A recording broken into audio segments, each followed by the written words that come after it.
Hi there, I'm Rosemary Robertson. I'm the daughter of Michael James Reddington, who served as a private in the United States Army as an artillery gunner, a heavy artillery gunner in the Pacific Theater.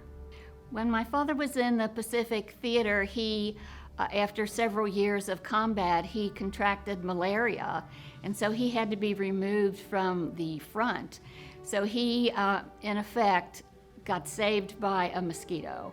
So he came back to the States, and he had a very hard time recovering from the malaria. He was, for years, in Longview Hospital in recovery.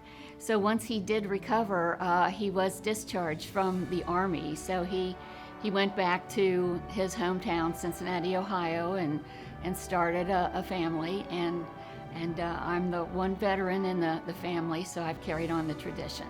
Well, my dad took his stories, and he was quite a joker, and he had a great sense of humor.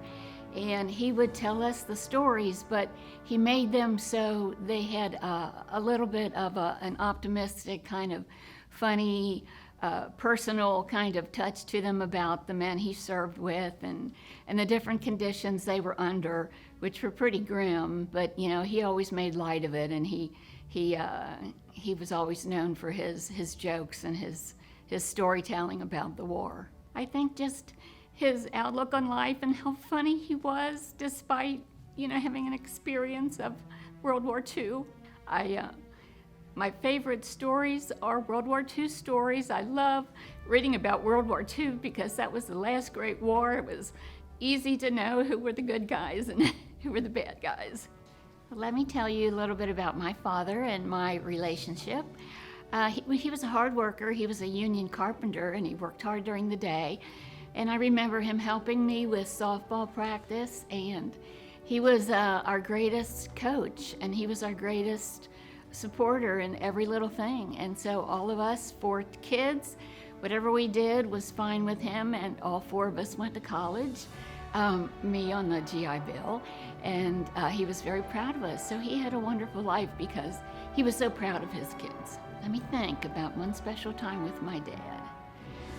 I guess when I asked him about the war, he really never would say anything about the real conditions. He always made light of the real conditions, and I know from reading that they were horrible, and World War II was horrible, but he really never went there. And I guess that was just like a lot of the World War II veterans. They didn't talk about it. Well, I think the biggest thing about my dad was he was a first-generation Irishman. He came to this country, and he had a good life, and he came from an abusive family, alcoholism and domestic violence. But he rose above that, and he never did any of that with his family.